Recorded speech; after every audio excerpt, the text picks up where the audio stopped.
Okay, so I've just spent the last probably 45 minutes to an hour reading through responses to a message that I sent in my Discord a few days ago, asking for my community's thoughts, opinions about Infinity Nikki 1.5, and taking those notes, comparing them to my own thoughts, writing it all down so that we can have an honest conversation about it all. Just for full transparency, as many of you already know, I went to Shanghai on invitation from Infold to be a part of the 1.5 English livestream for Infinity Nikki. It was an amazing experience, and I feel very grateful to Infold for believing in me and for including me in that. I have been championing Infinity Nikki since I heard about it during the first beta. It's the first time I played it, and I was so excited and so enthusiastic about a game of this quality with such a clear target audience, so latently feminine on the horizon. So it was a no-brainer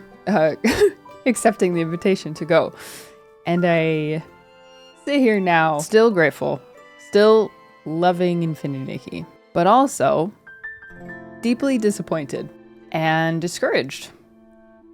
And I know that I am not the only one who feels that way. And, I put my face on this update.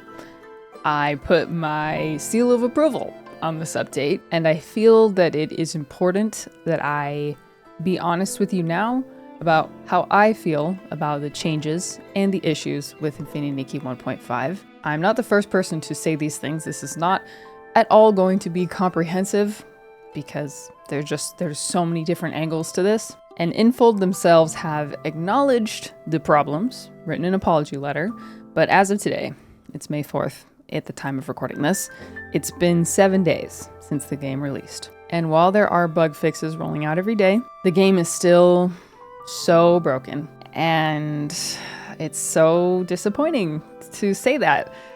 And I had really held out hope, and that's why I've been waiting to really say anything, because I didn't want to believe that they would release an update, that they would change the game this much, and for it to end up being such a mess. And it is a mess. I think we can all agree on that. And the reason I'm saying all this and feel confident to say it is because disappointment comes to replace hope. And I think that is what we've all felt for Infinity Nikki from the beginning was, wow, this is such an amazing concept for a game. And for people who were playing older Nikki games, it's amazing to see this franchise be brought into such an ambitious space, to be open world with a female main character. There's so much to love about that conceptually. So the disappointment and the sadness that we feel about the state of the game as of right now, it's out of love. And it's taken the place of hope. And I hope that somehow Infold will be able to restore the trust of players and will be able to make things right. So, in that vein, part of my role in the Infinity Nikki livestream was bringing Momo's feedback, right? Momo's feedback from players. And obviously that was scripted. That was scripted. But I figured what better way to organize my thoughts and organize your feedback than to do exactly what I did on the live stream, but in a more organic and a bit of a saddened way. This was supposed to be the No Empty Promises update. And unfortunately, I can't say that they've lived up to that. So while I sit here disappointed and discouraged, I think the best thing for me to do is to present feedback that I absorbed from you guys, my own thoughts and feedback, and things. I essentially boiled it down to 3 things that need to change for Infinity Nikki to restore trust with their players. Now, there are so many things I could talk about because there are so many problems. So, like I said, this isn't going to be all-inclusive, but I'm going to do my best. So the first humongous issue in Infinity Nikki 1.5 is obviously the bugs. It would take me an hour plus to read and explain all of the bugs that were present in the game in 1.5 on release day, and that have persisted in the game to now. And while at the time of Infold's apology letter, they announced that they had fixed already 100 bugs in the game. First of all, it's a massive number. And two, there are still so many, and I wasn't able to even open the game on my phone until yesterday. So I don't think it's worth going into all of the specific bugs because we've experienced them. We know what they are. The devs are receiving reports, probably 1,000 every few hours. So what I'll do instead of explaining all the bugs and making you sit here for an hour is just say what I think. I might be wrong about this, but I don't think I am. I think the developers have, in the worst way this time, but I don't think it's the first time, released a lot before it was ready. And that is my primary feedback to the development team and to anyone who is involved in those kinds of decisions. Please don't release something that's not ready. When the game first launched, the biggest question I was getting asked when I was streaming the beta was, is there co-op? And as far and wide as I searched for that answer, I couldn't find it. And this is all my own opinion. This is not based on anything I learned from Infold devs, so don't worry about that. This is my perception. I think that there's a good chance that they wanted to release the game with co-op from the beginning, but it wasn't ready. But they'd surely spent, years developing this game, and game development is very expensive. It's very time consuming. I think in a perfect world, they would have released co-op at the beginning of the game, with the game. But it wasn't done, it wasn't ready, so they didn't. They released the game as a single player with shadows of co-op gameplay, but nothing really tangible until now. So when I came to that conclusion, that opinion, it worried me a little bit. There was no official answer from Infold if there would or would not be co-op in the game. You could argue there was co-op from the beginning, with the hourglasses, but is that real co-op? Not really. So that concerned me, and that made me fear for the future releases. It made me concerned that game updates would be released rushed, before they were ready, and at minimum functioning capacity. And that is exactly what happened in 1.5. It has been, I anticipated that there would be bugs and that there would be issues on day one, unfortunately, but it is so much worse than I thought, than I had hoped. These aren't small bugs. These are game-breaking bugs. These are people losing their friends lists. This is PlayStation players not even being able to open the game. This is the game crashing 5 times before I was able to get it open today. This is cutscenes where Nikki's body is completely removed. People getting into a point in the game that literally stun locks them and does not allow them to play the game. And just hundreds of other small immersion-breaking bugs. I've been playing live service gacha games for a long time. I obviously expect bugs when a new game mode releases, but this... I hate to say it, but this is it's incredibly unpolished. Unpolished is putting it lightly. And that's just the truth. I don't think anyone on the Infold team would disagree with me for saying that. The state of the Sea of Stars and everything that it involves, which I'll get into that later. The introduction of co-op, the introduction of the dyeing feature, clothing dyeing feature.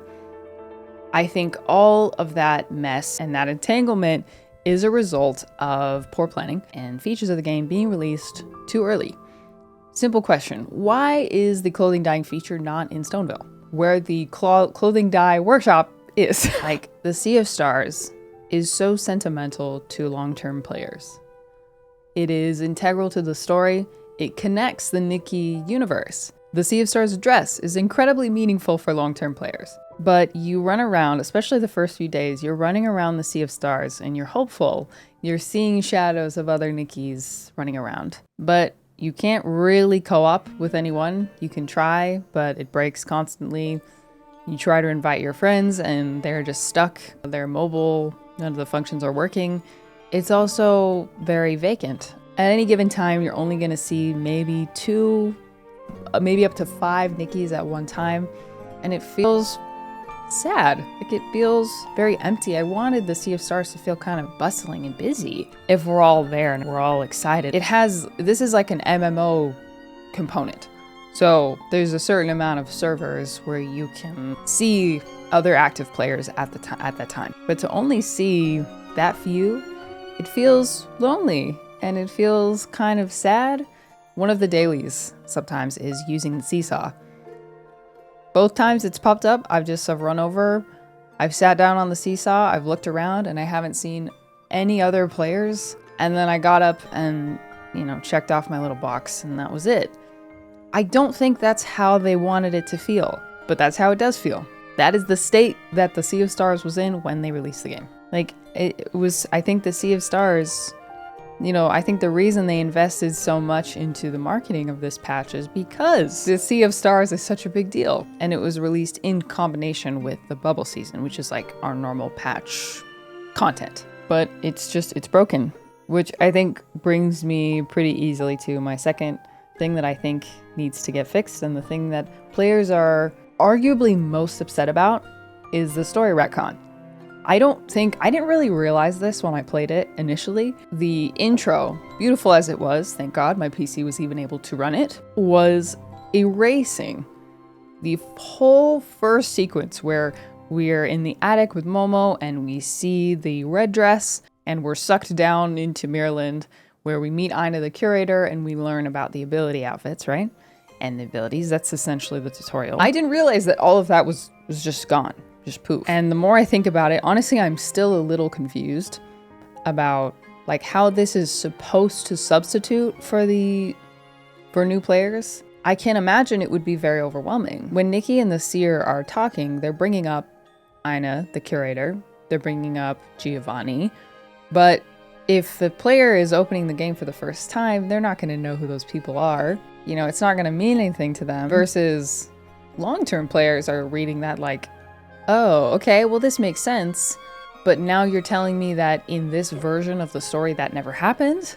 Like, I don't get how it's continuous at all. Maybe I'm missing something, but I don't know. Now, listen, I don't know at this point, like, I don't know how you fix this. The only overarching suggestion I can give is that, for one, they need to undo the retcon. In my opinion, they need to undo the retcon. It's going to be confusing and overwhelming for new players. I've heard multiple people say, yeah, my friends started Infinity Nikki for the first time because of 1.5 and they were really, really confused. And then for long-term players who have experienced the original intro, it makes it all feel kind of like it's pointless. Like, I can't trust that the story is going to be consistent, because if the Sea of Stars sequence, the Seer sequence, if that had been just like a chapter, you know, we've played through the whole Wishful Rosa storyline, Coma storyline, and then we get this chapter where everything gets reset.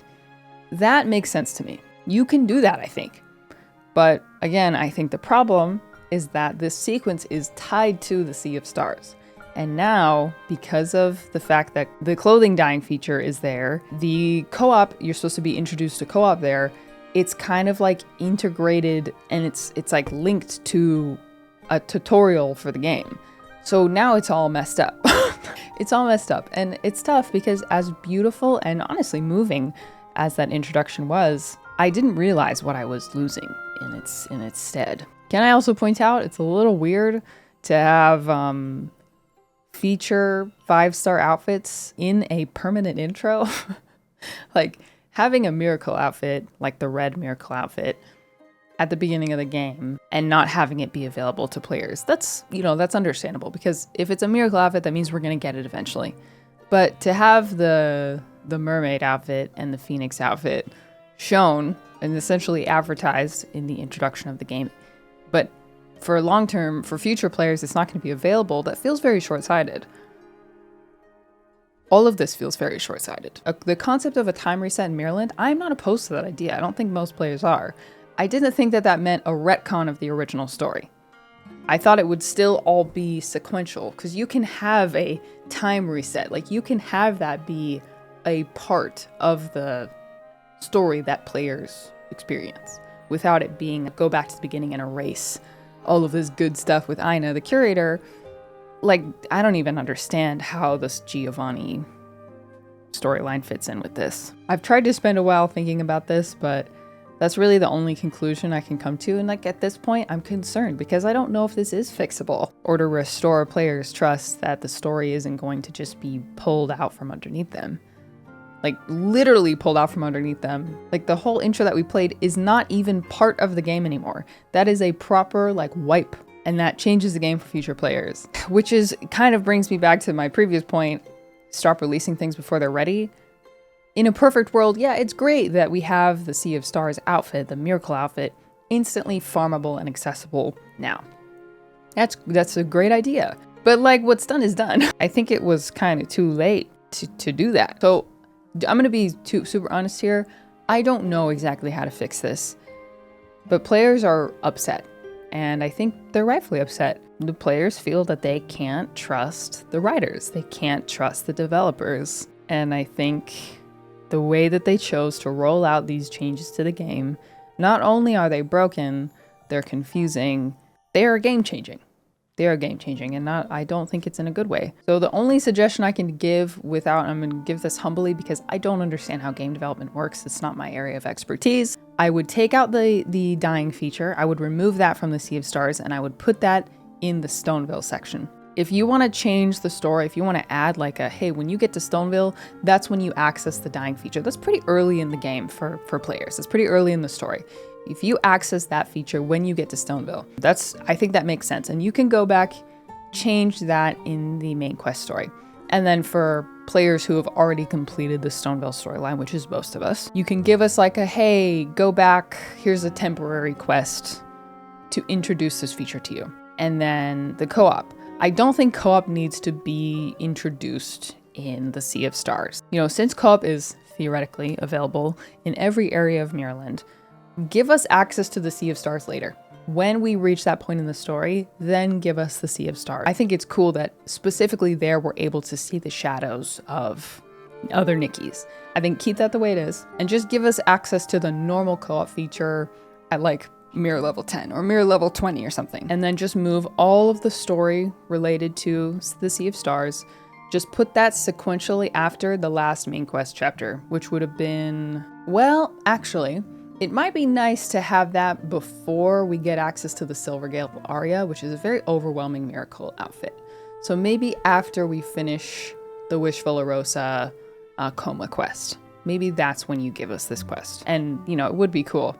The whole idea of you open the game and you're in a different place, that's a nice idea, really cool idea. But does it really work? I don't know. I think it would just have to be, you know, here, trigger this quest, and then, you know, the screen goes black. And that's when you see Nikki in like the ice getting like frosted over, and that's when the seer saves her.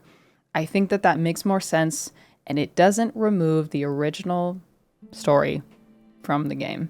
And it doesn't leave new players really confused about what's true and what's not in Mirrorland, in the story that we love and cherish. So I think, in short, undo the retcon. If you can undo the retcon, please undo the retcon. In a perfect world, maybe we could have started with the Sea of Stars. But it's too late. The game's been out since December. Changing things to this degree at this point in the game, I think is disrespectful to long-term players. I do. And I hope it's not too much to say that. But I think if you want to restore... I think, like, I'm saying all this because I want Infold to restore... I want them to restore trust with their players. It's all a mess. Not only did this new update retcon the story, it's also like completely broken. So we lost something that we loved in place of something that's almost unplayable. Okay, and now here is the last thing that I think needs some work. This one is a bit more complicated because, well, you'll see. I think that the monetization of Infinity Nikki needs a rework. And there's a few specific things I want to talk about. Some small, some big. The first one that I want to discuss is essential pity increase on the featured 5-star outfits. Let me just open the game. Okay, so the Snowy Ballad water walking outfit. It's 11 pieces, 220 pulls. Mind you, if you were to pull 220 times to complete the outfit, you would be 10 away from receiving the 3rd evolution of the outfit, right? So as a baseline, that's a very expensive outfit. This one is also 11 pieces. Now, all of these pieces are beautiful, right? But let's really look at this outfit. Tell me, does this outfit really need socks? Does this outfit need socks? Does this outfit even need shoes? No, I would argue absolutely not. There is a simple, easy way to reduce the cost of this outfit. Remove the socks. We don't need this. And same thing here. Does this outfit need these Actually, I think this is a pendant. I think this is technically a pendant. Does this outfit need socks? No, it doesn't. Hold on. Let me just put on something. Here. Okay, ignore the outfit. I'm just mess with one so that we can see. Let's look. These are from Silvergale. Oh yeah, oh my gosh. These socks are from the Silvergale Aria outfit, which, mind you, is free. These are from Blossoming Stars, which is on the standard banner. These are from Whisper of Waves, which is on the standard banner, right? And then for some reason, these are pendants. I don't really understand that. Oh no. And then these are from Snowy Ballad, which I've dyed them. But yeah. Did we really need these? I would argue absolutely not. They are not that unique. And it seemed like this skirt is not transparent. Oh, well, hey, this cute little outfit I made. Dang, do I really not have a spot? I need more outfit slots. Yeah, okay. Like, this dress is not transparent. You can barely see her shoes. So, did this outfit, ignore the dye stuff, did this outfit need to be 11 pieces? No, absolutely not. So, that's weird, unnecessary ramp up for players. Someone also pointed out that the Mirror Crown reset has been really inconsistent. I'll put the diagram on screen so you can see. So the Pinnacle contest, they set the time limit in accordance to the patch, which is more likely better interpreted as the time of the banners. So, you know, as usual, we need wear a completely glowed up fresh outfit, and the tags are fresh, sexy, and summer. And this one is perfect glowed up cool outfit, cool sexy ballroom. And would you look at that? The feature 5-star number 2 is cool and ballroom. Snowy Ballad is fresh and summer. So, you know, we know the Mirror Crown is intended to cause us to pull on the banners and to spend our in-game resources like bubble and string and bling on the feature outfits that are currently available. But Mirror Crown is one of the most lucrative ways to consistently earn diamonds in the game and other valuable currencies too. So having it be inconsistent, I think, is unwise. I think it messes with players' savings, ability to save up. So I think Mirror Crown should be moved to a consistent schedule. Technically, it's supposed to be every 14 days. That's obviously not happened. Now, this is not a new thing, but just something I want to touch on. The way that they set up the evolution acquisition is a bit strange, and it kind of takes a bit of the fun out of the gacha experience. Let's say you get super lucky. You pull the full outfit in 135 pulls. First of all, congrats. If you want the second evolution, you still have to wish 180 times. And if you want the third, you still have to wish 230 times. Like, a lot of the fun and the F2P friendliness of the gacha system sometimes is the possibility that you might get something a lot earlier than you're supposed to get it. That is how, you know, obviously character gacha games work. So it is a bit odd to have, you know, you have to spend a minimum of 180 draws to get the second evolution, and then it's almost 50 more draws to get the third one. So while it's nice that it's kind of consistent and it is cheaper than what it would cost, obviously, to just have to pull every evolution. If it's 11 items times 20 pulls times 4, that would be 880 pulls. So yes, you could argue it is more generous. It's like a minimum quantity. Like, you have to spend a certain amount to get the things you want, as opposed to, you know, you hop in a game, there's a character you really want. You're like, okay, I only have 20 wishes. I'm probably not going to get it, but I'm going to try. And then you magically pull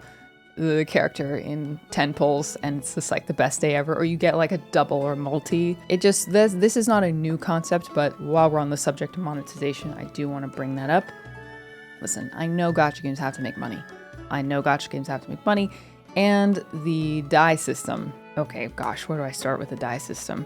The die system is strange because while it is super awesome that players can customize limited items, really in a complicated way and with lots of different patterns, the system of like how you unlock the palettes, the fact that you only unlock it for one item at a time and that certain colors are locked behind evolutions, like some colors are pay to win. I do understand that they need to make money. They cannot fully eradicate their gacha system. They can't de-incentivize players from pulling too much or they would lose a lot of money. But if you put all these things together, you have to pull 220 hard pity for the feature outfit and more. Even if you do get lucky, you still will have to pull for more to get the second evolution, and that unlocks certain color palettes in the dye system, and you still have to pay currency, which you can earn or you can buy to unlock those palettes. It's a lot of different methods to earn to get money out of their players. And I'll also bring up, while we're talking about it, people's concerned about the epiphany crystals. The idea that it's like you can just buy them in the shop, I don't think that's bad. I don't have a problem with that. But if, you know, an event rolls around and we're able to earn crystals and we get epiphany crystals for free instead of the universal revelation crystals, it's another way of restricting players' freedom on how they choose to spend their free-to-play currency. So my opinion on this specifically is, as long as I don't see epiphany crystals in free events where there should be revelation crystals, I'm fine with it. And then another thing I'll bring up is the shop. So let's look at this exclusive shop. There's a lot of free stuff. Infold is generous with their free items. However, like, let's look at this. So this is the only one I haven't bought because I don't really think I'll want it. But this says 30-day limit, 61% off, and it's 380 crystals. Original price $980. So if this item was going to stay for sale in the shop and was going to go up to 980 crystals, I would say, yeah, okay, that makes sense. That's a sale. It's a temporary sale. But this is going away. This item will no longer be purchasable in 30 days. So this sale isn't really a sale. It's kind of a fake sale. And this is an even bigger one. Like, I thought this was an item that you could wear, you know, in your wardrobe, but turns out it's not. It's like an equipable item for photos. But this, I'll show the screenshot. This says it's 91% off. 91% off? That's not real. Like, that's just a tactic to get us to buy it and to feel like, oh, look, it's such a good deal. Let me look at my PayPal. I can't remember how much it cost. This is why I have a VOD channel, to archive all of this stuff. Okay, here we go. So, okay, looking at this, my VOD from the other day, 92% off, original price 14. But like, if this is only going to be available for 36 days and it's going to be 99 cents that whole time, doesn't it just cost 99 cents? Unless they're going to ever put this item in the shop for $14, this sale is fake. So like, all of these things individually, I guess I don't think they're all that bad, but all together, it concerns me how quickly they're like kind of ramping up how much you can spend or might feel compelled to spend in a patch versus how much you're getting for free and how expensive the feature outfits are. So I think, like, I don't know how legally gacha monetization works. I know that a fake sale is a fake sale, so I think we need to stop doing the fake sales. Just put things in the shop for however much they cost. Just charge what you're gonna charge. And then if there is room to reconsider how the heart shine feature works.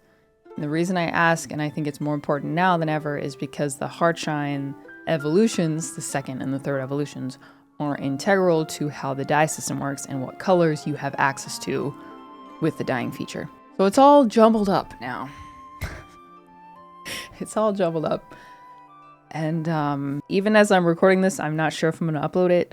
I'm going to edit it and see how it sounds, and then who knows, maybe Infold is going to release some magic statement that they're gonna fix everything and, you know, they're gonna give every player 100 wishes or something. But, you know, this is where I'm at with the game right now.